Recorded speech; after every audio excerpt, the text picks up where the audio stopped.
Hello again. Welcome back to Grokking Points, your radically centrist guide to new media public discourse and the modern culture war. And we're your radical centrists, Alex and Travis. Travis, what are we going to be talking about today? So I want to touch on Louis C.K. Have you seen the clip, the leaked clip? The clip from the nightclub or the clip with Chris Rock? I haven't seen the Chris Rock one, so maybe we can watch that. Okay. But do you want to watch the leaked one first? It's the like 2-minute one. Yeah, sure.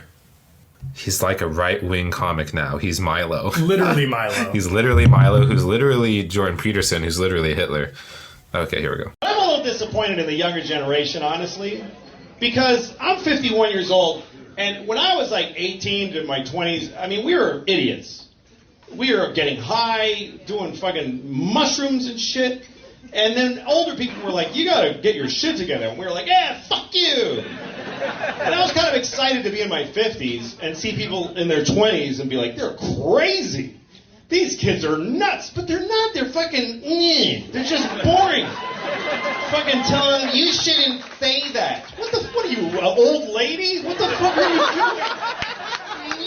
Not appropriate. Fuck you, you're a child. Why are you finger fucking each other and doing jello shots? Like, why aren't you... You should address me. They're like royalty. They tell you what to call them. Fuck 'em. You should address me as they, them. Because I identify as gender neutral. Oh, okay. Okay. You should address me as there, because I identify as a location. And the location is your mother's cunt. It doesn't have to be that nasty. But it can be. I don't know, they testify in front of Congress, these kids? Like, what the fuck? What are you doing? You're young. You should be crazy. You should be unhinged. Not in a suit saying, I'm here to tell... Fuck you. You're not interesting. Because you went to a high school where kids got shot? Why does that mean I have to listen to you? How does that make you interesting? You didn't get shot. You pushed some fat kid in the way. And now I gotta listen to you talking? Okay, so before we... I thought we were going to listen to a clip of Louis C.K. Why are we listening to Milo? Literally Milo. Why are we... Yeah. So before we coldly analyze the content of this 2-minute set, I just want to talk about what it means to do that. This kind of thing happens every now and then. A short clip of a comedian's set gets leaked online, and maybe it's at one of these small clubs where they're still working out their material. So it's just good to keep in mind when you look at something like this that it's not a finished product, that like Louis didn't upload this to his channel. Mm-hmm. He's doing this set for this audience in this environment. I think there's a longer clip out there, but when this one dropped, we didn't have anything from before this bit of the set and after this bit of the set. It's really hard to look at a piece of stand-up comedy in that way and like reading it on a sheet. It's such a different experience than hearing the inflections and the tone of voice and the context surrounding. So while I do want to coldly analyze the bit here, I just wanted to have that as a primer or a primer. A preamble? Yeah, preamble. Yeah. I want to have that preamble. Sure. I mean, well, at least we'll have played the clip and people can hear the inflections and whatnot within that time span. Yeah, I mean, I guess there's a phenomenon where comics will read the room and warm up a crowd or whatever. So there's something kind of missing if you don't hear the beginning of the act. But I felt like most of those jokes were fairly standalone. Yeah, no, he made 5 or 6 jokes there that were all kind of separate within a 5-second or so interval. Yeah. So I feel comfortable talking about that. Yeah, no, I agree, and we should talk about it. It's just that it's hard to say that this is exactly what, you wouldn't say that this is exactly what he wants to put out there. Sure, necessarily. Yeah, and or if you even wants to put anything out there. I mean, obviously this was, I mean, he could copyright claim this because this guy just recorded it on his phone and then uploaded it. The guy apparently really enjoying this set. Yeah. If you could tell by the by the audio there. Well, why don't you explain the overall reaction around this, and then what was your reaction? Yeah, well, so there was a lot of reaction to this. There's a lot of people saying that he's turning to shock humor and right-wing jokes and picking on the left and punching down because of the whole Me Too controversy that he was in a couple of years ago. And there's people defending him and saying, well, he's always done this, that this is the Louis C.K. that we've always known. I saw a headline that was something like, Louis C.K. didn't change, you did. I don't really know. I don't really know what to think about that, to be honest. Do you think that this is something that wouldn't be out of place in a Louis C.K. set from 2 years ago, 3 years ago? Yeah, I mean, I would say that the main there's a somewhat common thread in his stand-up. I mean, there's a few common threads he explores. One is he definitely does use shock humor. So that's kind of ridiculous to say that he doesn't, because almost every set he's ever done, he used some amount of he's saying the N-word, he's saying cunt, he's saying faggot. Mm-hmm. I don't know why I said those things, but not the N-word. We can, bleep them out.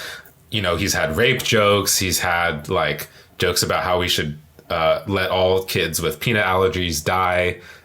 Probably said something about fucking a corpse once or another. So it's definitely, the shock humor aspect is not new for him. The other thread that's common for him is commenting about kids and youth culture in a certain way and talking about how stupid kids are, basically. Mm-hmm. And again, he's had several stand-ups with completely different bits specifically talking about how young people suck. So I think that it's definitely, there's a phenomenon where young people tend to skew more liberal or more progressive, and right now that's probably more true than it has been in a while. And so if he's going to be taking that angle of making fun of kids for certain beliefs or behaviors, it's going to overlap with progressivism to a certain degree. Yeah, I think that's unavoidable. Yeah, young people have always been progressive. I think there's something that Louis C.K. is getting at here, where it's a different kind of progressive with this generation. There's kind of three jokes in this set. There is the making fun of the generation, there's the attack helicopter gender joke, and then there's the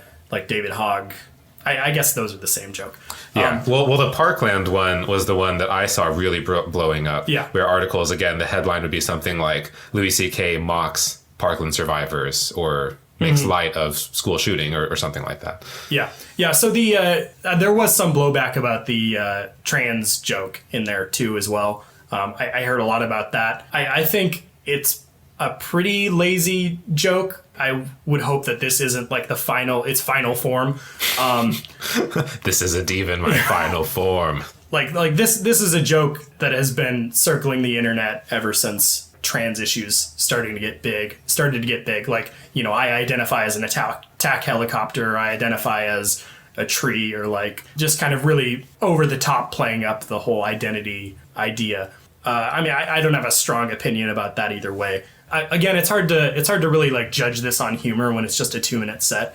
But that was the least interesting part of it for me. What did interest me a lot was this idea of this progressive, youthful generation being a different kind of progressive. I think you used to see this phrase pearl clutching in feminist circles a lot, before 2012-ish. You'd see the phrase pearl clutching, and it means, when an older conservative white lady usually encounters some sex positive feminist idea or movement or rally behavior, that kind of thing. They're so shocked at the audacity of it, and they clutch their pearls in sheer horror.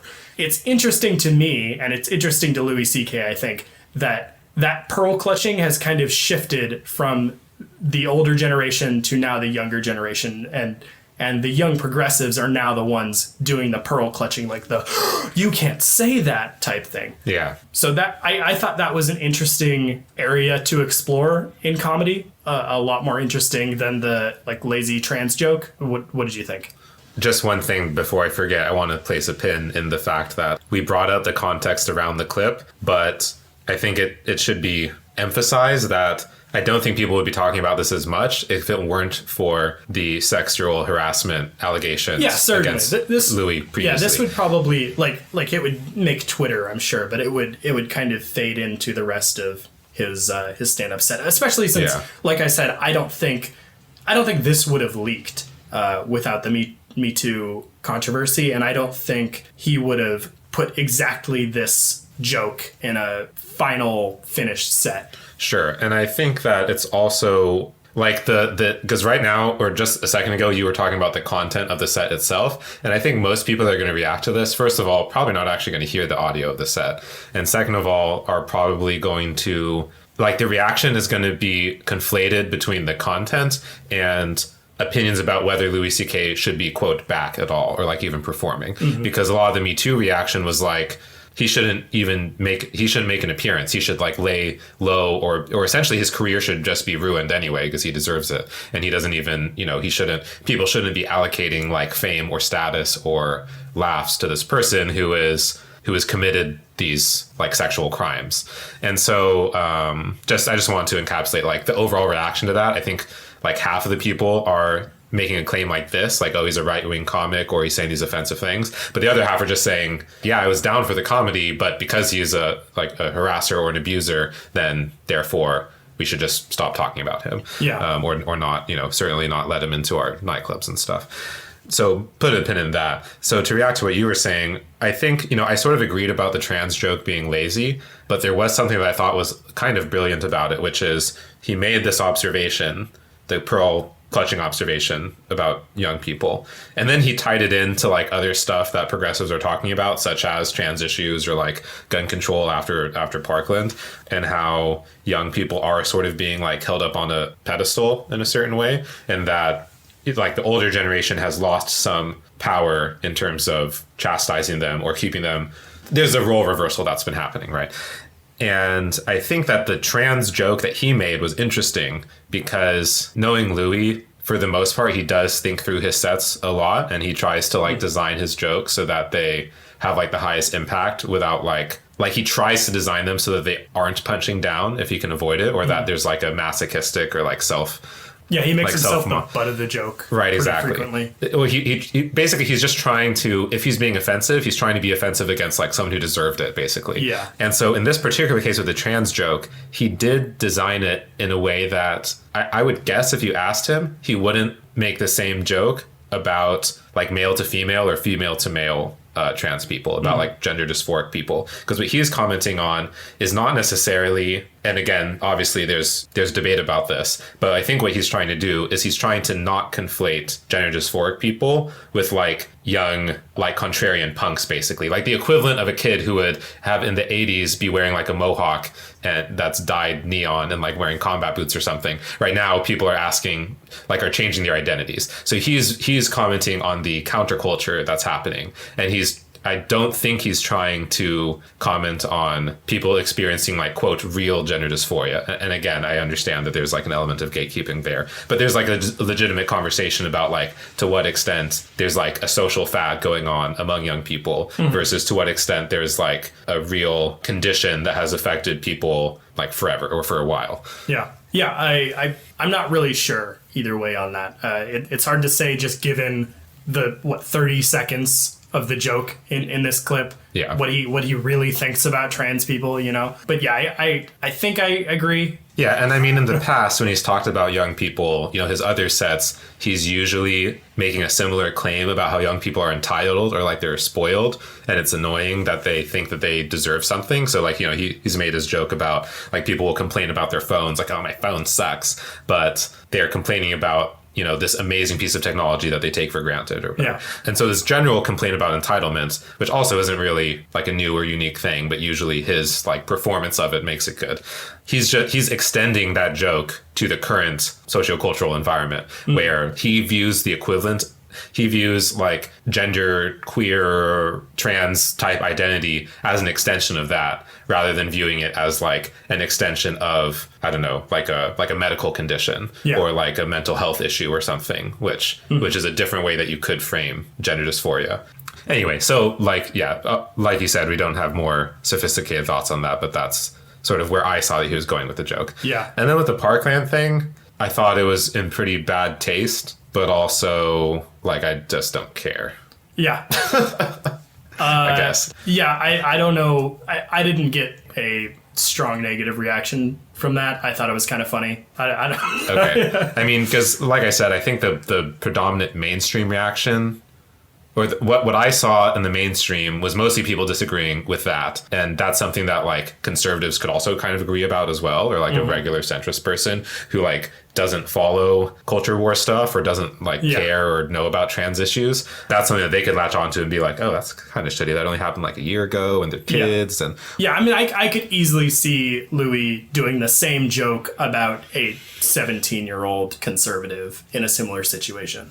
Sure. Well, yeah, and that is what's happening because the Parkland survivors, I mean, not half, but there's a couple of conservative ones as well that have been talking about like why we need guns or why, there's not enough education about it or whatever. And they're both like going to Congress and like shaking people's hands and like, yes, I'm a very important 16-year-old. And I mean, I'm not like necessarily down on them either, but I think that's like an okay. I mean, he's not making fun of the dead people. Well, maybe he is. I mean, I guess he made the pushing a fat kid in front sort of comment, but so maybe he's mocking the victims as well. I don't know. Anyway, but that sort of goes in line with the whole shock humor thing. Something that you would expect to hear from someone like him or someone like, Anthony Jeselnik or a million other shock comedians out there. So whether or not you thought it was funny, I mean, the charge about it being too offensive to talk about is just not, you should pick your battles, right? Yeah. Don't get on a shock comics case for making offensive jokes. Yeah. Because that's like literally the entire point. Probably going to help the brand, if anything. Do you want to show me the Chris Rock clip? I still haven't seen that. One last point on this. Another interesting thing to note is obviously from the recording, you can tell that the audience is enjoying it. Like they're laughing and there's not like, ooh, I shouldn't have said that sort of thing. And so there's also something to be said for like, if you're seeing one reaction, which is people in the media or people retweeting it, thinking that's really harmful or dangerous or offensive or not funny or whatever. But then you see the other reaction, which is the people in real life, like in the club, are enjoying it and going along with it. I would say it's more likely that club is representative of the mainstream opinion. Yeah, well, maybe. Thing. I think if you're planning on going to a local Louis C.K. show, there's no way anybody there... it's possible that somebody was there that didn't know Louis C.K. was going to come on, but like, no, I don't know. Nobody's forcing you to be there. You should know what you're going to get when you watch somebody's act like this. Yeah, sure. I mean, that's fair enough. I don't think he's like subjecting anyone to like implied violence in his highly offensive material, Yeah. And I mean, it's even more obvious. Like if somebody's going to go online and like actively seek out the content and then listen to it and then get on his case for having heard it, it's like, well, but you didn't. Yeah. This was like private and it was only like leaked recording. You didn't have to like go into that and then listen to it in order to be offended and then complain about it. Yeah. I mean, there's also a difference between seeing a huge Louis C.K. special drop on Netflix and thinking like, wow, that's really shitty. I don't want this on the content aggregator that I like to go on. Well, like I don't want to see his dumb face every time I go on Netflix or whatever. And him doing a show for like 100 people and somebody leaks 2 minutes of it. There's a really big disparity there. Yeah, I'm sure Netflix is not going to want anything to do with him for a little while. Yeah. Did they nix all of Aziz's stuff after? Yeah. Okay, so like they removed Master of None and everything. I don't know if they removed it. I think his show got canceled. Right. Okay. Well, I'm just curious about that. I used to follow Master of None, and I would listen to all of his sets that were up on there. Okay, Chris Rock. It's actually a really long. The whole thing is really long. It's like an hour. It's actually pretty good because it's Louis C.K. Oh, this was from 6 years ago. It is, yeah. It's from long. This was one of those dredged up things. Yeah. This was Louis C.K., Chris Rock, Jerry Seinfeld, and Ricky Gervais, and they were basically just having a roundtable conversation where they were talking about comedy.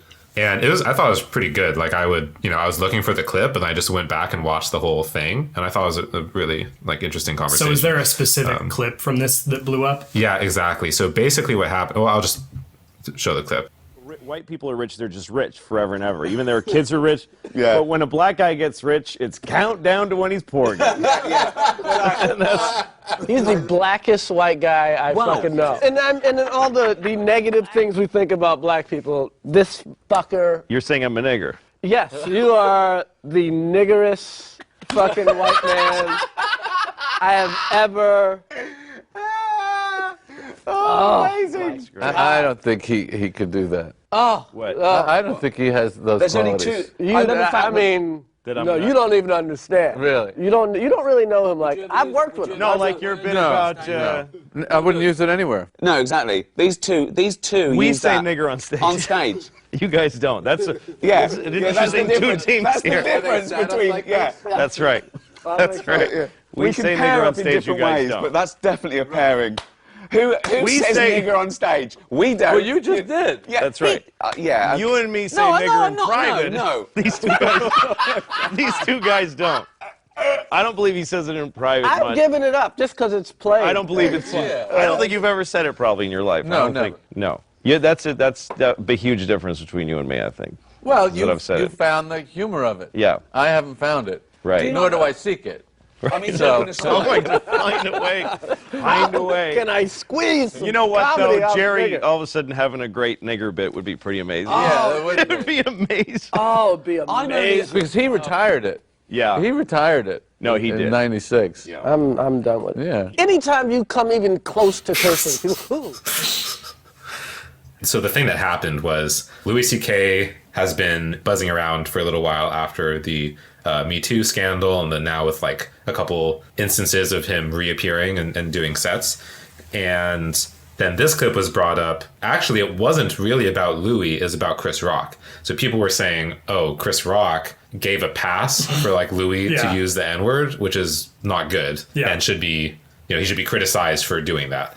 And, he's basically enabling this white supremacist language to happen, which is hurting the black community, implicitly damaging the black community. And then that, again, it was all kind of coming up around the same time as when Kevin Hart was criticized for his previous, like, homophobic comments. Yeah. And then he did this whole tour talking to Ellen and stuff like that. So a few of these things have been brought up at the same time, and this one just happened to also involve Louis C.K. So that's the background there. What are your thoughts on that clip? I don't know. I'm kind of baffled that it was dredged up, I guess.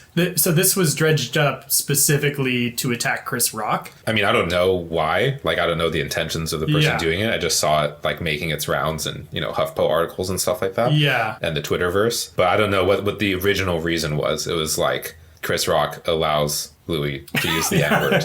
Or Yeah, enables use of the N-word by white people or something like that. Yeah. I mean, I don't know. I don't know. I don't know what my reaction to this is. Was he allowed? Was he allowed to do that? Why? Like, if Chris Rock can't make that decision, why would you think I can make that decision? No, I meant it was Chris Rock allowed to allow Louis. No, it was horribly racist. Yeah. I don't know. Yeah, I thought it was just like funny watching the dynamic too, because Ricky Gervais is like, ha ha ha ha, I love this. This is silly. Yeah. And Jay Seinfeld was like maybe I did should not wanna be reconsider being on this show. But if you watch the whole thing, they go on. I mean, they have like this is an hour-long show, and I think this happens like somewhat halfway through, or like it's not like at the very end. It's somewhere in the middle, and their chemistry is fine. Like they're not, clearly nobody is upset by it. I just thought it was interesting because, I mean, there is this question of like, just because Chris Rock is black, does that make it okay? But then the other question is like, is it even something to be worried about in the first place? Yeah. Which is, it's a reasonable question, I guess. And then it also comes down to like, what's the actual, there's the discussion of the actual word, which also incidentally is what Sargon got in trouble for, which is what we discussed in a previous episode, getting him banned from Patreon. But then there's the other question of what is the context that the word is used in, and does that matter? Because in this case, it was obviously, like, the context was obviously lighthearted. Yeah. Like, it wasn't, it's not like they were calling somebody a bad name, really. Right. It was, if anything, almost like a term of endearment where Chris Rock was sort of reaching across, like, the race line and saying, oh, you're kind of like one of us, sort of thing. Yeah. But, I mean, not to dismiss the potential concerns about it. But within the context, I think it was clear that it was, at least it wasn't intended poorly. Maybe, that doesn't matter ultimately. Yeah, I mean, this is kind of taken the same path as just racial humor in general. Like Louis C.K. had, like, he's dropped the N-word in his stand-up sets, like they say in the clip, and he did that 2007, 2008, something like that, a long time before the internet social justice movement really picked up speed. I think it's just kind of taken the same route where at first it was okay to make any kind of joke you want, and then it was kind of like, well, you can make a joke, but it has to have a very specific context to not be offensive. And now it's just kind of like nobody wants to say it at all. Yeah, yeah. Well, I mean, I would say that his original, I think he only ever used it in that one skit, which I'm sure he's repeated that in like his sets, but actually he doesn't repeat material that very much. But he only really used it in that one skit, which was specifically about using the word. Yeah. And actually, I thought it was a great skit. Yeah. Which is funny because one interpretation of the skit is, by the way, if you haven't heard the skit, just look up like Louis C.K. N-word, you'll probably find it. So one interpretation is he said it, and he said it in a context where it seemed like it was fine. And he explained his reasoning and it made sense. So therefore, it's totally cool for me to say it all the time with my friends and like on the internet and at school. And the other, obviously, much more rational interpretation is that was a funny joke, but I'm still not going to use it 99.9% of the time. Yeah. Except in meta discussions about the word. Yeah, I mean, I think both of those people probably exist. And I don't really know what the ramifications are of making a word this taboo. Like, has a word ever been this taboo in like the history of the United States? I mean, maybe way back when there was some blasphemy shit about saying "God damn it," or I have no idea. Yeah, I mean, like we've been avoiding using it on this show. I've censored it in the past just because there's like really practical ramifications for it, really practical consequences, like that. Even using it in a context where you're talking about the word itself, like the CEO of Netflix or something. It wasn't the CEO. It was like some board member. Yeah, like he got fired for saying, and I can't even say blank. I definitely am not allowed to say the word that I'm just about to say. Just to be clear, I shouldn't say it. Yeah. So I don't know where.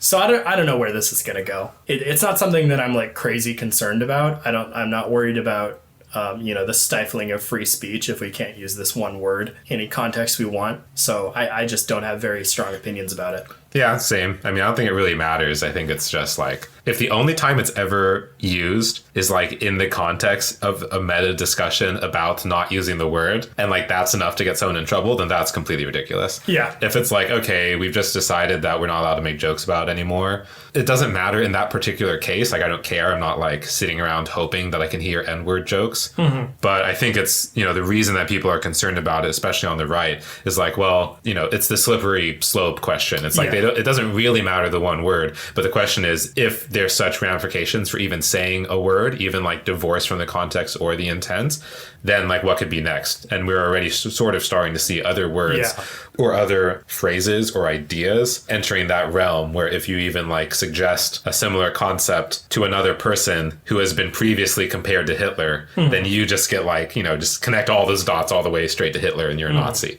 And it's like, I wasn't even talking about that. I just, like I used like an okay sign, and then that gets drawn to like 4chan, which gets connected to like the alt-right, which gets connected back to Hitler. And it's like, okay, so now the okay sign doesn't even count anymore as a thing you can do. So that, I think that's really the concern. And it does seem to be that the people criticizing like Louis in this case tend to come from the same network as people that think the okay sign is a white supremacist sign. Yeah. Okay. Well, do you want to talk about the Gillette ad? I'm kind of ready to move on. Yeah, sure. Yeah. So what, is Louis C.K. okay or not? Yeah, I guess we can say like what does he do from here? Like, what is somebody going to hand him a special, or should he just like do what he's done before and just post it on his website? I don't think he's going to get a special anytime soon. Yeah, like maybe in a few years or something when the heat has died down a bit. Yeah, but I think there's enough demand for it, but I don't think the demand will overcome the stigma against him right now. I don't think it's for the right-wing stuff. I think it's still left over from the sexual abuse allegations were not far away in the past. Yeah, I don't really have a hot take about like, should he come back? Should he be allowed? I like Louis. I've liked his show in the past. I've seen a few of his specials.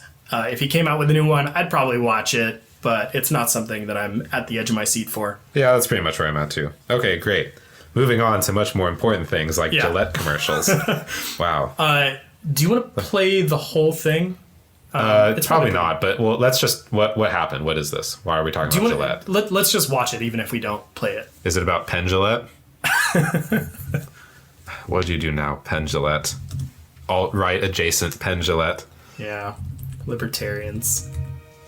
Bullying. The Me Too movement against sexual harassment. Masculinity. Is this the best a man can get? Is it? We can't hide from it. Sexual harassment is taking over. It's been going on far too long. We can't laugh it off. Who's the daddy? What I actually think she's trying to say. Making the same old excuses. Boys will be boys. Boys will be boys. Boys will be boys. But something finally changed. Allegations regarding sexual assault and sexual harassment. But she says And there will be no going back. Because we believe in the best in men. Men need to hold other men accountable. Smile, sweetie. Come on. To say the right thing. To act the right way. Bro, not cool. Not cool. Some already are. In ways big Yo, men. and small. I am strong. But some is not enough. It's not how we treat each other, okay? Okay. Because the boys watching today will be the men of tomorrow. Yeah. So what's your take on this ad? So, acknowledging at the beginning here that there's obviously a double standard with this kind of thing.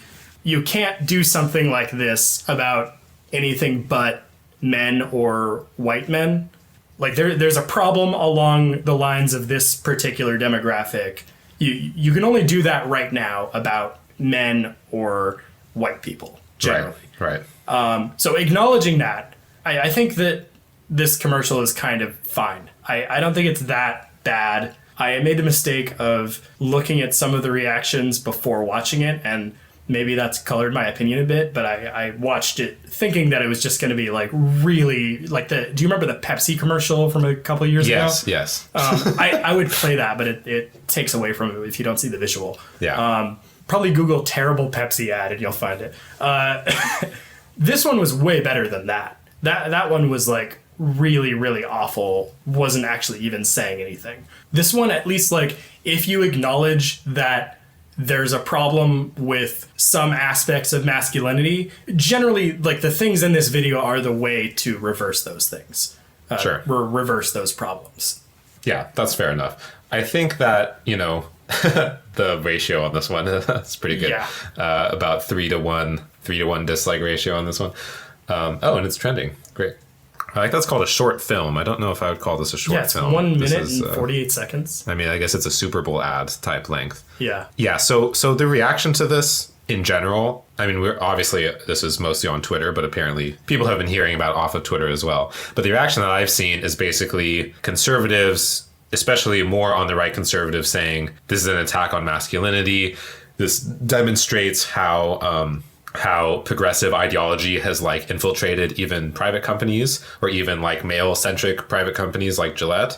And it's sort of a sign that, and like sort of you said, that you could only do this about the group men or maybe white people. But even then, I'm not sure that you could get away with that. Yeah. And a couple of years, we'll see it. Yeah. We'll see a scope ad or like a. Yeah. What's the British gum commercial? Like Double Mint or something like that. Yeah. Anyway, yeah, that would be hilarious. No, but we're like Mr. Clean. Yeah. That'd be a good one.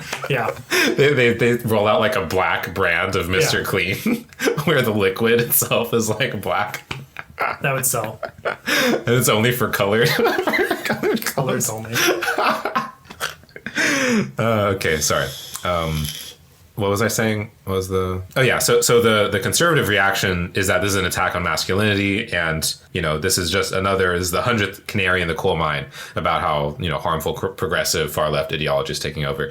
There was like a little bit of a middle reaction saying, actually, this ad is mostly fine. That's kind of your reaction. Or some people even on the right actually specifically defending the ad and saying, this is what we should be doing. We should criticize the bad parts of masculinity and prop up the good parts. And then the far left, I don't think even cares about it at all, except they're reacting to the right, saying, oh, look at all these, fragile men that can't handle being criticized, basically. So that seems to be the net take on it. And then there's a little bit of like a capitalist or like anti-capitalist, anti-corporatist element saying like you shouldn't get your moral values from Gillette. Yeah, there's a whole question here about, how should we react to this? Like, assuming we all agree about what we think about it, what's the right way to react to a mega corporation producing something like this? Obviously, they're only doing it when it's a company like Gillette. They're only doing it because to increase shareholder value. Because like 12 people in a private meeting room somewhere decided that this was the best way to increase their stock price, and they took this like calculated risk and decided exactly what they wanted to say and who they wanted to target it to and all that.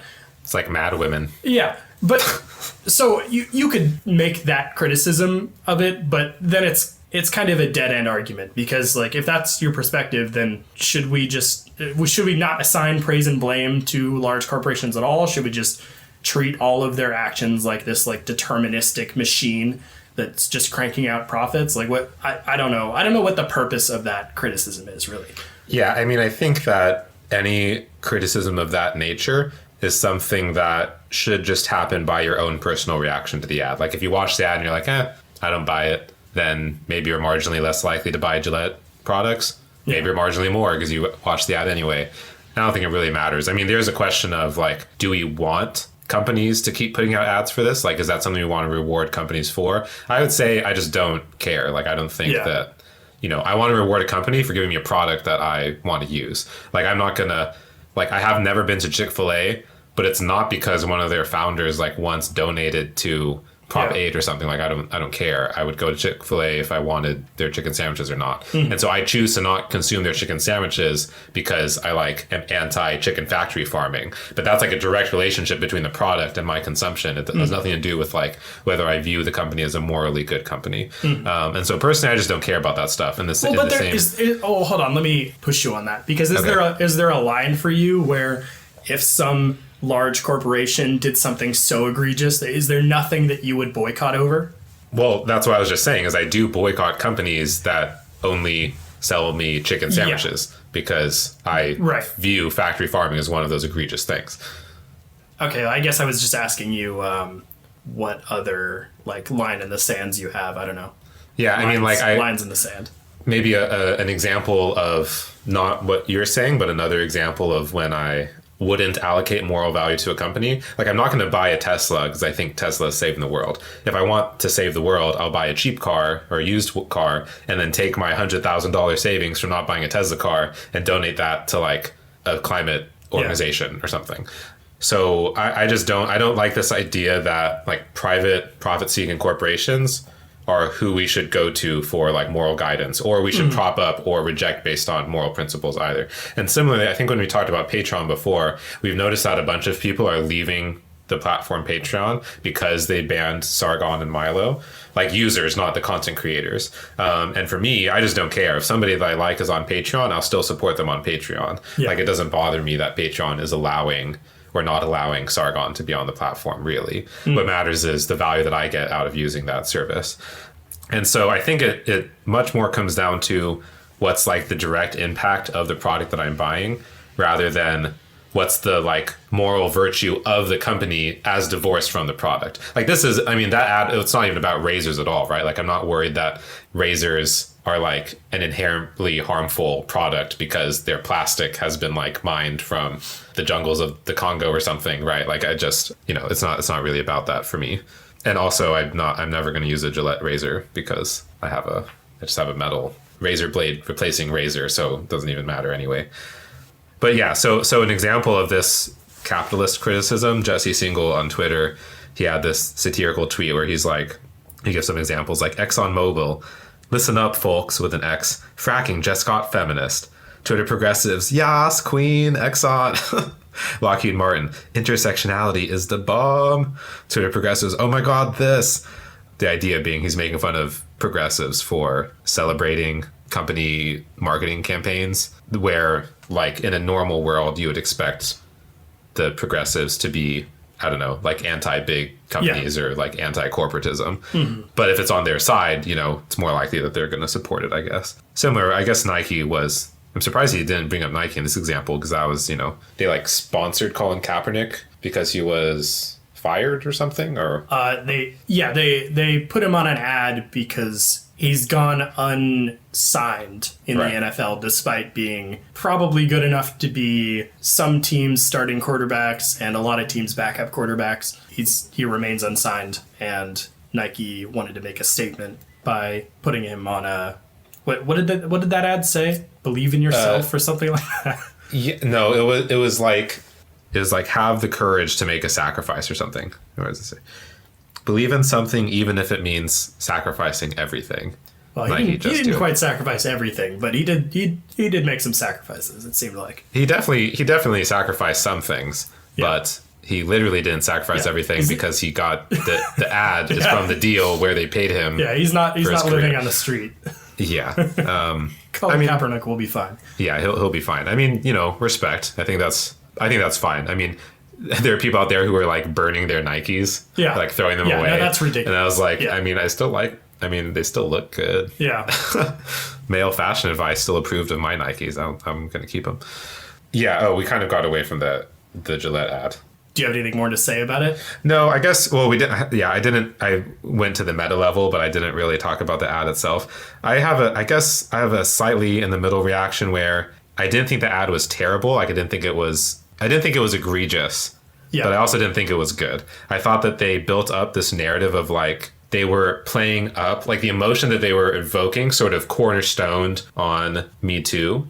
And so like when they showed like in the middle, the turning point was when they showed like all the news clips coming in of like sexual abusers like Harvey Weinstein's and Bill Cosby's and stuff like that. But then that was sort of divorced from the other messages that they had, where they had these like scripted shots of like behavior that like caricatured behavior that wasn't even that realistic in the first place. And even the unrealistic behavior wasn't that bad. And so it was like, okay, well, what are we really fighting against here? If we're just fighting against dudes being slightly awkward or scummy, like I was already against dudes being slightly awkward or scummy. You didn't have to tie it into this notion of masculinity and sort of, implicitly generalize about all men doing that. And like, you could say, oh, it's not about all men, it's just about the bad ones. But they literally, like, they went into this, backyard with the dads and they like zoomed out, showing this like infinite line of dads saying boys will be boys. I think the idea here is that not all men do it, but most men are complicit in it. The boys will be boys thing is that like, well, it's not something that I'm doing, but boys will be boys. No, I get that idea. I'm just saying that's the problem that I have with it, because that's not true. Men are not complicit in it, like mostly. I mean, I guess that was a debate back in the during the Kavanaugh hearings and stuff, which was like, oh, half the country is totally okay with sexual assault because they're backing Kavanaugh. Mm-hmm. But then of course that confuses the issues about like, what sort of evidence did we really have? Like, what was the context around that decision? And so I think if when you're presented with clear-cut cases where the evidence is there, men are definitely anti-sexual abuse. And then when you're talking about like, more of these casual, less prominent cases where some girl's just walking down the street and a guy's checking her out or catcalling or something. Certainly that does happen, but it's definitely not most men doing that stuff. It's maybe like some fraction, maybe like 10% or something, that is engaging those behaviors. And then usually those men that are like lower class men, usually like working class. And so there's a little bit of punching down there as well, where it's like, yeah, okay, that stuff does happen, but how much percent of that is like construction workers? Like, obviously that's the trope, that's a stereotype. But one of them is the president. So there's a... Well, okay, yeah, that's completely fair, and I agree with that criticism, which is why I don't like Trump. Like, that's one of the biggest reasons that I'm against him. Well, okay, let me ask you, if this wasn't a Gillette ad, if you were just shown this as like, okay, here's a short film that we made to try to convince men or like some men to be better or to notice these things or to call these these things out. What would be your feeling on this? Well, I don't really care that's Gillette anyway. Yeah. I think it's, you know, the bad feels I get about it are just how like caricatured it is, I guess. Like it didn't resonate with me. Like the negative examples didn't seem super realistic, and then the positive examples were like, yeah, obviously that's good behavior that you should encourage anyway. It seemed like they were trying to take a stand, like we need to like radically change people's intuitions about these things, but almost everyone who would watch those things would agree that part A was bad and part B was good. And so it's sort of the preachy nature about it, like here's this controversial new idea that bullying is a bad thing, and that like setting a positive example is a good thing. Like this is just dad 101 sort of stuff. And so it's like, okay, maybe people aren't good dads, but I think that's more about people not being good parents than it is about like masculinity. And to your point, like you could make the same criticisms about women or about, you know, any sort of group that you could subdivide, but it's only okay to do this about men. Yeah. Okay. Well, I still continue to want to table that specific aspect of this, but would you admit that, or would you concede that at the very least there was a kind of a vision of masculinity that enabled behavior like this? Like, let's say 40, 50 years ago. Yeah, I mean, I guess that's another thing is a couple of the clips. Like one of the clips literally showed a cartoon from the 50s. And it's like, yeah, you know, we agree that a lot of the stuff in the 50s was stupid. Or one showed like the woman in the boardroom who was getting talked down by the other men. Yeah. And I was like, I mean, I've been in corporate environments that had female like executives and project managers and stuff, and it was fine. Like it's maybe not fine everywhere all the time, but I think the like norm is that those things are fine. I mean, like you could point to any number of examples of women in America that hold corporate power or political power. And it's, again, you know, I'm not saying that it's, you know, we've achieved like 100% perfect like gender utopia, but to say that as like a general statement, women are talked down and men are like overly aggressive, I just don't think that's true. And I think things have changed since the 50s, and that's sort of obvious. And that, you know, that sort of progress that we've kept from the 50s is something that if we're going to say, oh, nothing has changed or we still have like the same problems now, I would say that that's a bad take. Like it's misrepresenting what the actual situation is currently. Yeah, I mean, I don't disagree with you. I'm just worried about making a really lazy argument here where you just kind of it's like the argument that everybody thinks Steven Pinker is making. Like, oh, look how much better everything is. We don't need to do anything else. Sure. Like we've reached the end of history.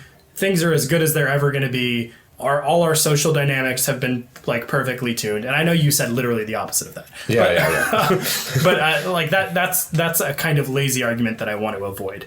I think that there are aspects of masculinity that are generally harmful, and I think there's aspects of femininity that are generally harmful, and I think we all contribute to these gender roles and these stereotypes, and there isn't really a good way to separate them yet. Like nobody, it seems like a lot of people have strong reactions just to the phrase toxic masculinity, and largely I think that's because in this context, conservatives think that toxic masculinity is being literally equated with masculinity. Right. And all masculinity is bad. And certainly some people are making that argument too. So it makes it a really difficult water to tread, or a really difficult landscape to navigate. But I am generally okay with things like this, I guess. Yeah, I mean, in the past, we've talked about, was it the last episode or 2 episodes ago, you brought up the concept of the nuance gap, where like,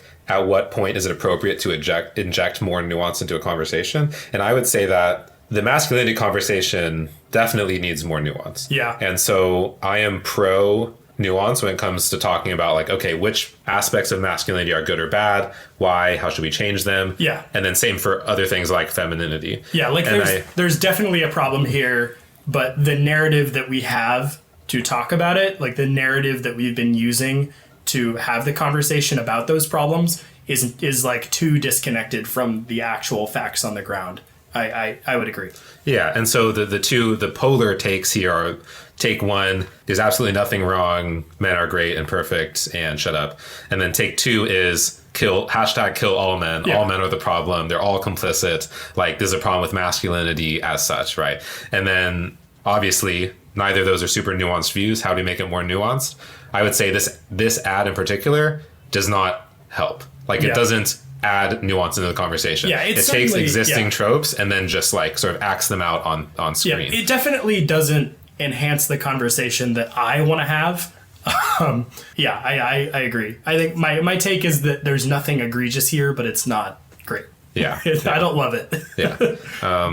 Some of the acting was kind of egregious, but this clip at 1:13, there's this YouTube video about this, which is awesome. It's like there's these black kids who are in, I don't know, actually it looks like it could be Oakland. It's hard to say. They're on the in like a suburb or something. They're on the street and they're fighting. The whole clip is actually really long. It's like 20 minutes, so we're not going to play it. But these kids are fighting, and I think they're in high school or something. And then this older man basically walks up and then just like explains to them why they shouldn't fight and like why they should love each other. And it's hard to, it sounds like very corny and silly, but then when you actually watch it like the guy handles it really, really well. And at the end, these kids like shake hands, and is actually, you know, kind of an inspiring video about how to be like, because you could sort of, what was implied here is that these kids may have not grown up with very positive male figures in their lives, and then this guy was, and then he helped them resolve their differences, which was like, you don't really see that on YouTube videos very much, so that was pretty cool.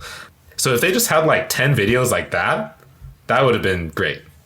I didn't like these videos of like this, you know, hero jumping in to stop another man from like ogling a girl on the street. Like that didn't really resonate with me. Like, oh, you know, hashtag so brave. Anyway, but yeah, if you're interested, you can check out this clip. Yeah, at like there's certainly some quibbles to be had here. Like I saw some criticism about breaking up the two kids. Like they look like 5 years old, play fighting on the ground. Yeah. And looking at what they were doing, like in their roughhousing, it could have been play fighting. It could have been like real bullying. There's a criticism to be had about. Are we stepping on some positive aspect of masculinity by like completely outlawing all roughhousing?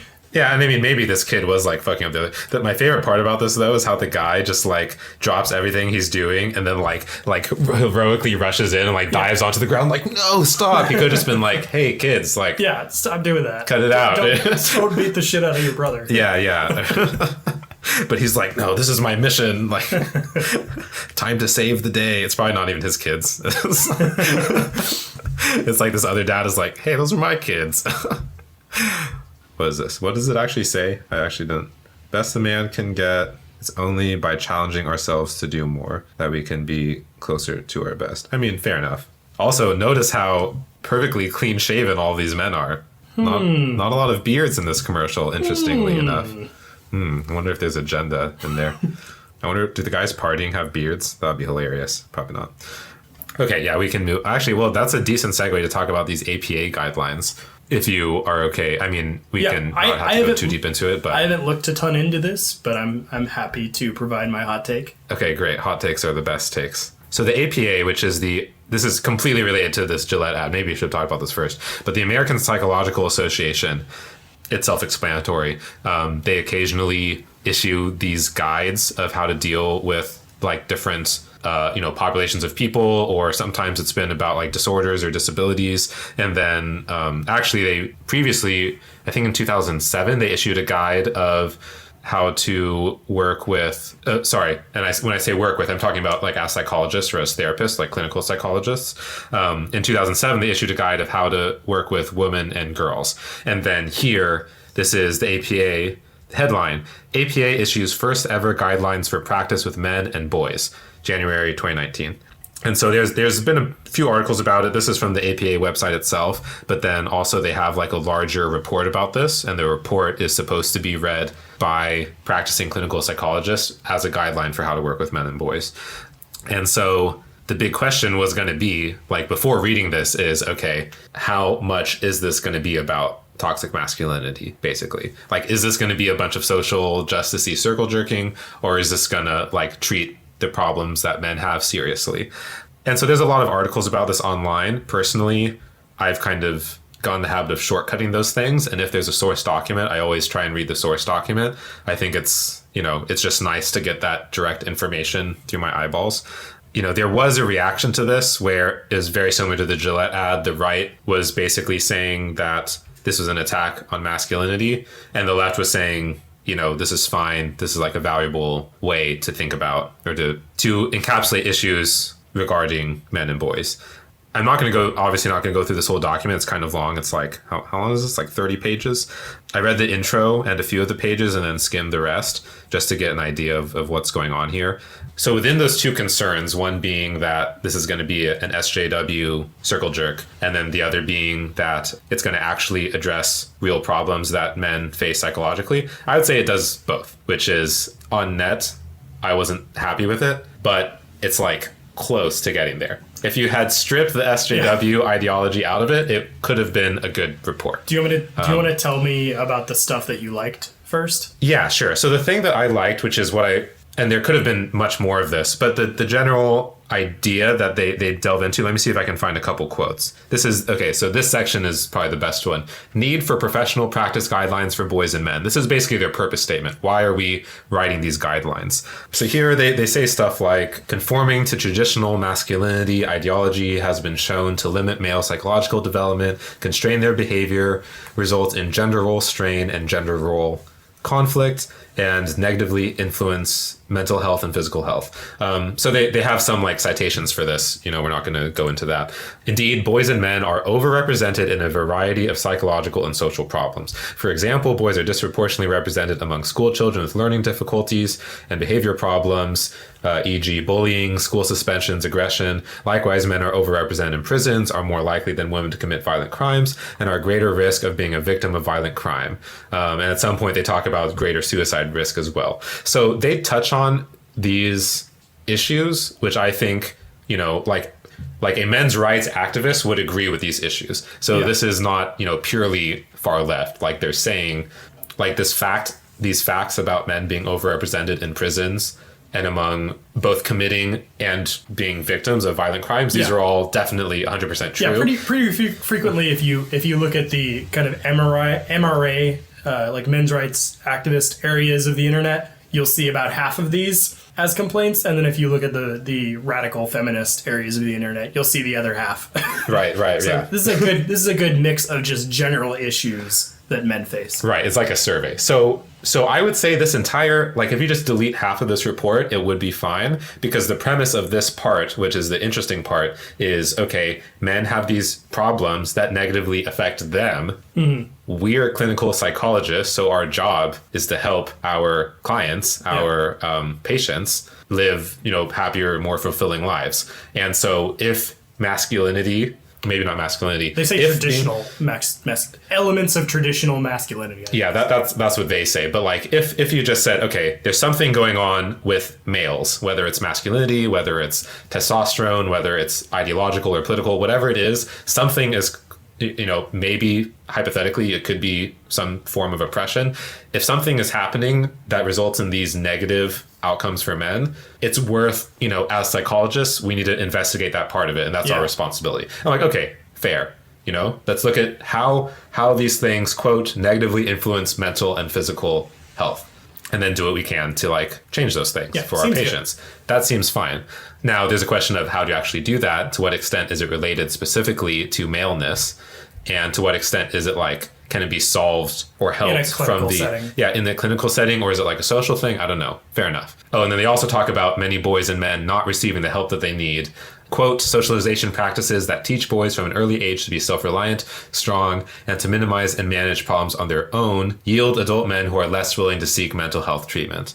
Now, there's also an element of that which is definitely true, and there's an element of that which is like, if you're not able to solve your problems on your own and you need help, that happens to be better for a clinical psychologist's salary, by the way. And we were putting out this report. But, you know, fair enough. This is your statement of purpose, so that's fine. Anyway, so that's enough of that. So the purpose statement overall was okay. But now the problem that I see is now the report completely leaves the realm of how can we help men and enters into the realm of how is it actually men's fault somehow, basically. And so you can even just read these definitions. Like, it's clear from the definitions that there's a social justice ideology undergirding the entire report. They define gender. So the terms that they choose to define for this report, these are all of them. They don't define any other terms than this. Gender, cisgender, gender bias, gender role strain, masculinity ideology, which in the description they clarify as traditional masculinity ideology, gender role conflict, oppression, privilege, gender sensitive, and psychological practice, which, as far as I can tell, psychological practice is the only not social justice term that is used in this list of definitions. And it's self-sufficient and it's tautological. It's literally just saying this is a practice of psychology. And so if you've heard these terms, none of them will be surprising to you. It will sound like they came from a gender studies class in university. Like that's literally, what it is. And so, if you buy into those ideas, then I guess you wouldn't care, or you would like gloss over this. But this is like, the APA is not a political organization. They're a clinical organization that ideally should be grounded in science. So it already is starting to bother me that they're using these political/ideological definitions. And again, just to be clear, 10 out of 11 of the terms that they choose to define are specifically social justice related to this ideology. You're demanding a connection to science here. They do reference papers in all of these definitions under here. It looks like all of these have at least one citation where that definition or where that word was defined in some sociology paper. Yeah, but that doesn't make it scientific. Like in this case, the definition is of gender role conflict. This is just what's on the screen. Gender role conflict is defined as problems resulting from adherence to, quote, rigid, sexist, or restrictive gender roles learned during socialization that result in personal restriction, devaluation, or violation of others or self. And then this is one of those things that's cited in one of these papers. Yeah, this is probably from a, quote, like real sociological paper from a real sociology journal. But I wouldn't, and then we get into the whole debate about what counts as like science versus what is like a soft science or a social studies. Yeah. I would say this fits fairly well into the social studies category. They're not citing studies that have to do with like the effects of testosterone on neuropsychology or something like this. This is essentially a report that's about culture viewed from a like gender focused sociological lens, which, maybe in general is fine. And I would say that, if they had like a few of these things in there, it wouldn't bother me so much. Yeah. But they don't even try to really address this from a purely scientific perspective. Yeah. Or even in terms of like, it's about psychology, but they don't talk about psychological traits. Like they're not talking about the big five and how men might differ in big five terms, which is a more rigorous scientific approach to like personality psychology than gender theory is. Do you have a specific problem with any of these words, like the words themselves, not like their definitions of them? Like going through these, I agree. These are all familiar to me. I've seen these on RadFem forums, Tumblr, that kind of thing. But if all of these were designed, or if all of these words were defined in a responsible way, I don't have like none of them really jump out to me as like particularly unscientific, I guess. Sure. I mean, again, the problem with me is not so much that the words are used as much as this is the predominance. I mean, again, you would sort of have to read the document, but they define these terms for a reason, which is this is the core theme of the entire document, is that these words and concepts are used as the main determinants of the guidelines. And so to me, it's sort of, I guess I would say, disappointing to see that a psychological organization that for the first time has published formal guidelines about how to deal with men in a clinical setting is taking almost everything from the realm of gender theory, both in terms of their definitions and to inform the guidelines. Yeah. I would want them to be taking at least something from like psychology, for instance, which, I mean, there's some overlap there. But like I said, they're not talking about like big five personality traits. They're not talking about IQ. They're not talking about the greater male variability hypothesis, which, I'm not saying that in particular is like settled science, but neither is the gender theory stuff. And there's some scientific backing behind it, which could explain stuff like men being overrepresented in prisons. But people don't even know about that. And if it's going to be the responsibility of some body to like scientifically or statistically educate the public on this would be the body. And they're not doing that. They're only educating in the realm of leftist gender theory ideology. To answer your question about which definitions I like disagree with. I think all of the definitions are pretty much fine, and especially if you are, well versed in gender theory type stuff, it's definitely, none of it will surprise you. Like their definition of privilege is exactly what you would think it is. The only really bad definition I think they give is this definition for, quote, masculinity ideology, or as they later describe it, traditional masculinity ideology. An example of what they say here is, although there are differences in masculinity ideologies, there is a particular constellation of standards that have held sway over large segments of the population, including anti-femininity, achievement, eschewal of the appearance of weakness, and adventure, risk, and violence. These have been collectively referred to as traditional masculinity ideology, citation. Additionally, acknowledging the plurality of and social constructionist perspective of masculinity, the term masculinities is being used with increasing frequency. Well, I do like that they're trying to formally separate types of masculinity, because I think that's probably a useful concept.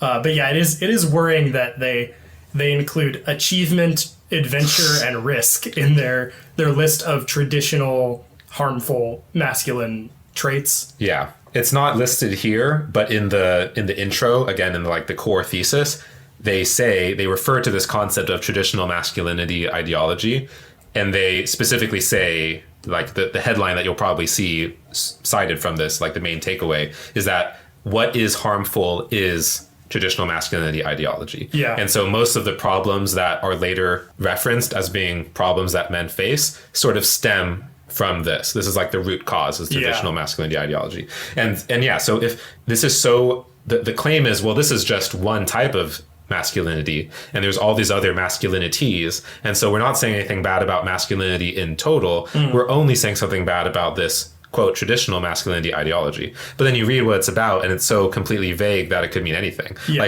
Like achievements could literally mean anything that anybody ever does. Yeah.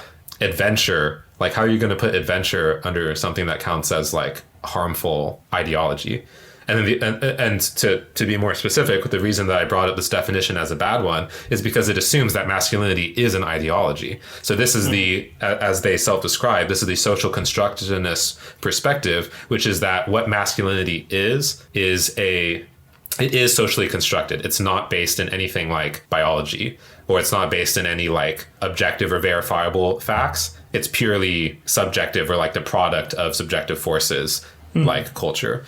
And so this is, I guess, fine if you're a postmodernist, but if you don't buy into the postmodernist social constructionist view of anything, or like of culture in general, you're not going to buy it for masculinity. And especially since like there is you can of course much more argue social constructionism when you're talking about stuff like politics, or like sort of more abstract institutions, like if you're talking about media, or you're talking about, or even something like I don't know, like capitalism or whatever. These more abstract concepts, sure, they're socially constructed, but masculinity is like, it is fairly, it's not far separated from biology. Maybe there's a lot of things that are, but a lot of it isn't. That's another thing that bothers me, that this organization, which should be based in science, is referring to this set of like, quote, beliefs as though they're purely socially constructed. And why, do we not have reason to believe that that things such as eschewal of the appearance of weakness,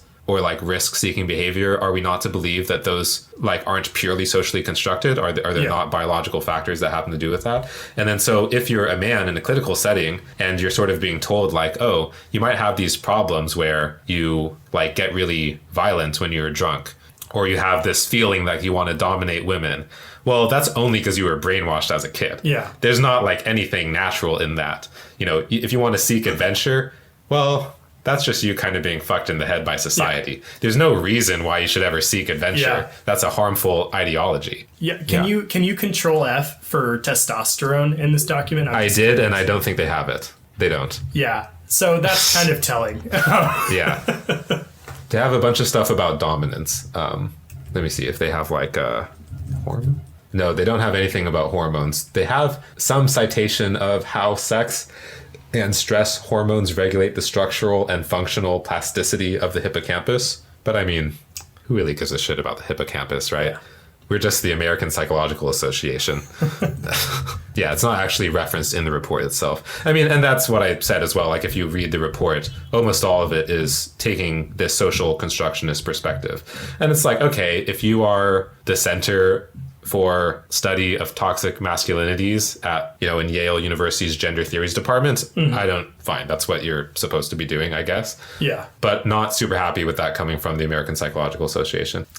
I want to focus on the intro and like the core points of the thing rather than going into specifics, because I don't expect people to actually read the report. But just maybe they don't have very many guidelines, so let me just read out these guidelines. They go into like detail and like the rationales of the guidelines, but I think if I just read the guidelines, you get a sense of what what the thing is talking about. Guideline 1, psychologists strive to recognize that masculinities are constructed based on social, cultural, and contextual norms. Again, nothing about biology or hormones or anything, which is maybe okay, but that's the one guideline. Guideline number 1. Like, I think you're probably fooling yourself if you think that testosterone has nothing at all to do with aggression. So, yeah. Or has nothing to do with masculinity. Yeah. Or like masculinity ideology, like it's an ideology. It's guideline 2. Psychologists strive to recognize that boys and men integrate multiple aspects of their social identities across the lifespan. Kind of too general to comment on. Here's the kicker. Guideline 3. Psychologists understand the impact of power, privilege, and sexism on the development of boys and men and on their relationships with others. And so here's where you get into the section where they're pretty much just like essentially blaming boys. They're like, well, you're a man, you have this power and privilege and are like sexist because of your previously mentioned social conditioning, and then you cause these problems as a man, and then that affects your relationships with others, which is why you might be having problems like aforementioned, like going to prison or committing suicide or rates of learning disabilities or whatever. It's really your fault. They're not saying that, they're trying to avoid saying that, but that's basically the implication, is that it's like the only way to fix these relationships is to solve your own like male privilege. Yeah. And that is essentially what they go on to describe here. They say, they mention patriarchy. I'm surprised they didn't define that at the beginning. Yeah. I don't know. I guess it's just assumed everyone knows what they're talking about. It says males experience a greater degree of social and economic power than girls and women in a patriarchal society. Again, implying that's a patriarchal society, which like maybe if these were the guidelines in a place like Saudi Arabia or something, it would be more applicable. It's hard for them. It takes psychological resources necessary to maintain male privilege. So that's what can psychologically affect men, is that they have to work to maintain their male privilege or something. The cost in the form of adherence to sexist ideologies designed to maintain male power that also restrict men's ability to function adaptively. So they do have like citations for all of these things, but in my mind, that doesn't really make it like, it doesn't really justify what they're saying here. That's like the meat. This is the meat of the, social justice-ness of it, even though the entire thing is based in that. That's the main guideline about that. Guideline 4, psychologists strive to develop a comprehensive understanding of the factors that influence the interpersonal relationships of boys and men. Actually, that has a little bit of this too, talking about... What are the factors? Yeah, what are the factors? I don't know. You'd have to read the report. Let me just skim through these. Guideline 7. Psychologists strive to reduce the high rates of problems boys and men face and act out in their lives, such as aggressive violence, substance abuse, and suicide. Again, I think in another report, this sort of guideline would be totally fine.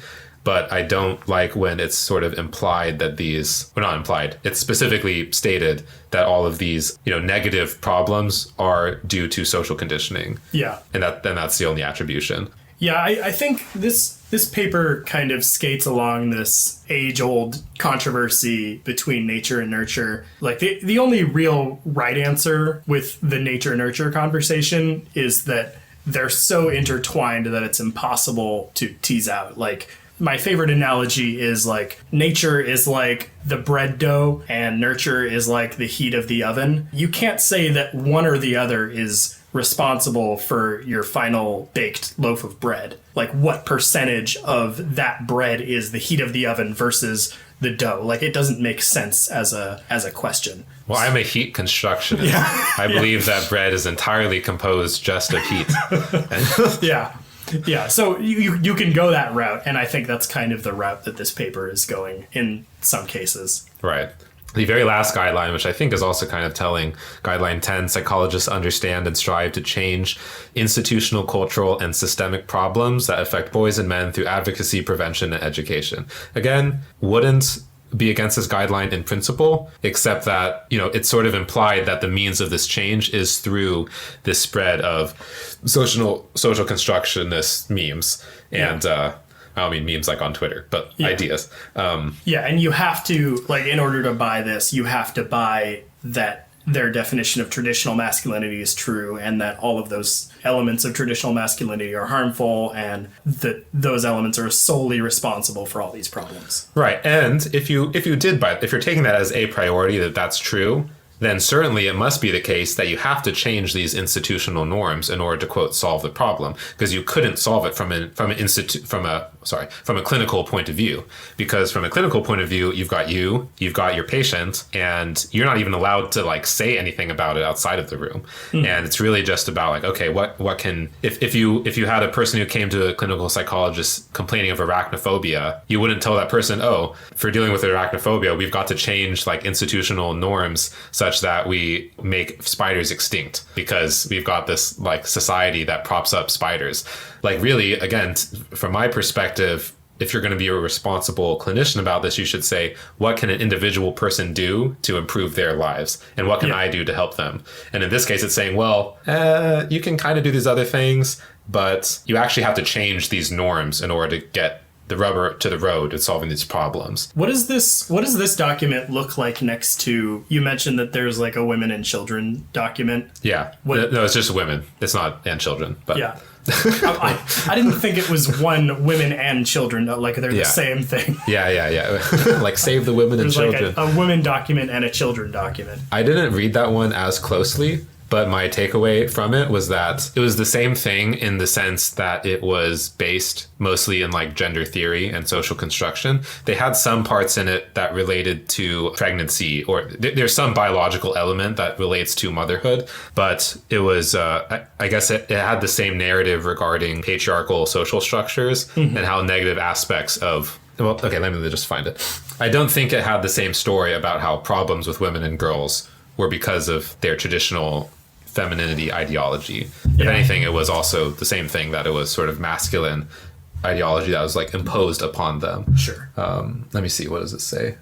It talks about bias and how a lot of psychological literature in the past, it references back from the 60s and 70s, was mostly focused on men. And basically the need was we don't have the tools, or it's new that we have tools to deal with women and, historically marginalized groups. Yeah. So they go on to list other stuff in here in addition to women, people with disabilities, different races, different genders.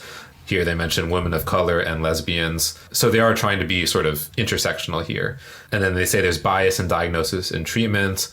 Yeah, there's a presence of gender bias basically against women here, as well as in other social constructs such as ethnicity, age, race, disability, and social class.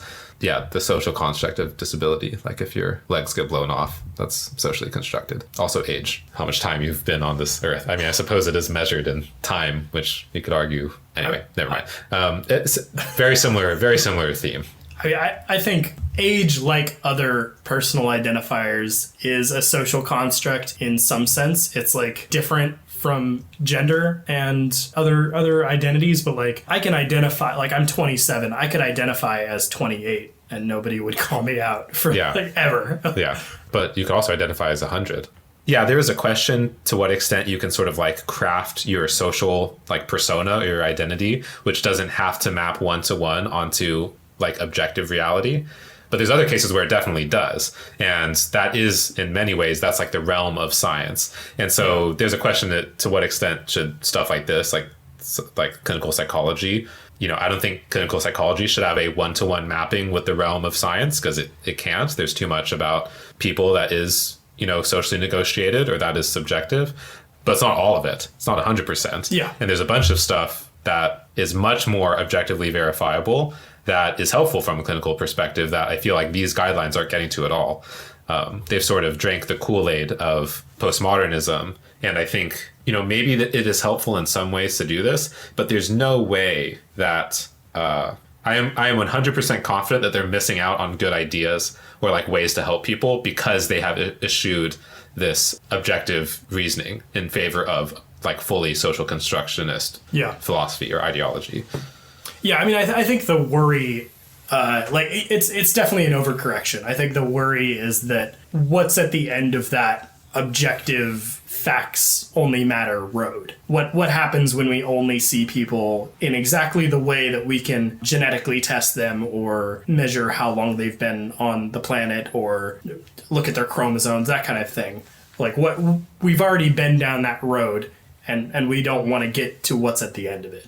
I think that's the fear. And well, maybe. I mean, it depends on what your discipline is. Like in psychology, maybe we say that's off limits. But like if we know that people from like Western Africa have 10 times as high of risk of sickle cell anemia or something like that, then we better be differentially testing them for sickle cell anemia. Should just be like, oh, we're totally like agnostic as to whether or not these people are more likely.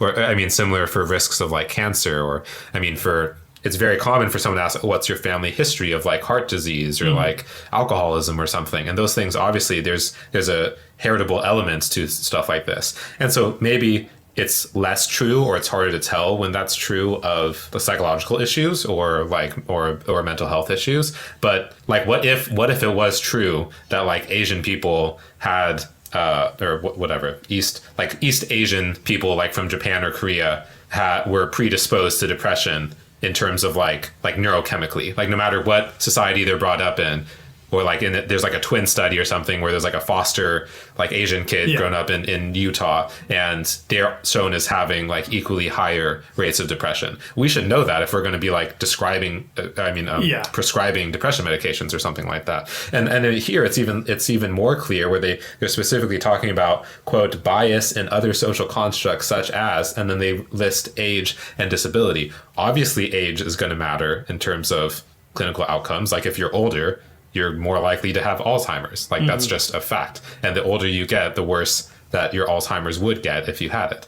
So if you're a clinician dealing with a person and you're not sure if they have Alzheimer's, it really fucking matters if they're 12 or if they're 80. And then disability, like how are you going to argue that disability has no non-socially constructed psychological impacts? Like that doesn't make any sense to me. Of course it'll have some impact. Like in a clinical setting, there's no way it doesn't. I don't understand how it couldn't. Yeah, I like this is kind of what Sam Harris is always complaining about. I really like the example that he uses. Like we just found out that it's only white people, like only European people who have some strain left of Neanderthal DNA. And like, what if we found that out about any other race? Like we need to immune ourselves from being bowled over by these findings, and we're just going to keep finding stuff like this. And if we want to like exclusively fence in psychology around this only social constructionist viewpoint, then we're going to keep running into problems like this. Yeah, and I mean, even if you say I'm perfectly happy, like I don't know the literature enough to make any sort of like objective claims about this, but at least as of what I know right now, I'm perfectly happy to just start by assuming that all different races of humans' brains like pretty much work exactly the same, and that all variation that's interesting is on like an individual level.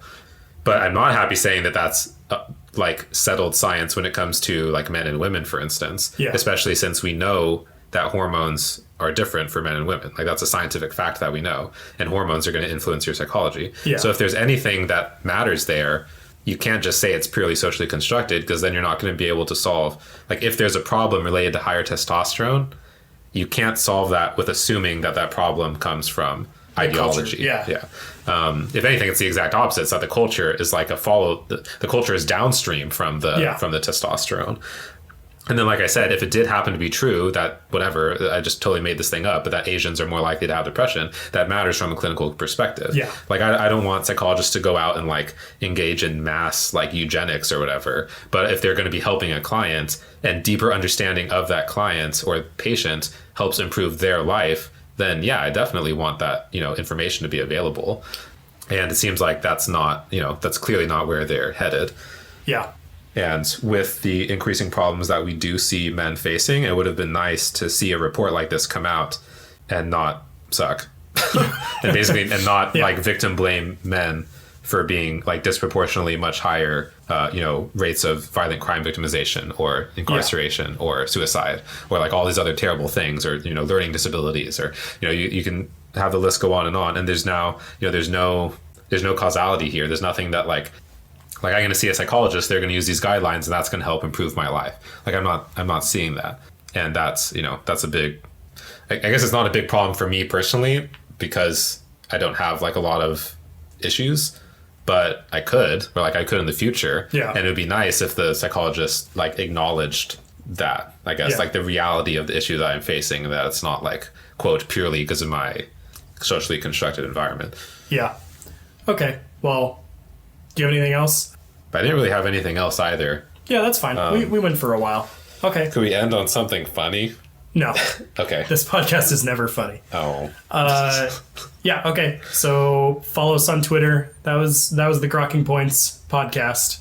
We've got a radical centrist guide to new media, public discourse, and the modern culture war. Yeah, we have social media. Follow us places. Keep checking in. Reddit, Twitter. Yeah. Eventually, we're actually going to get all our episodes on YouTube. Yeah.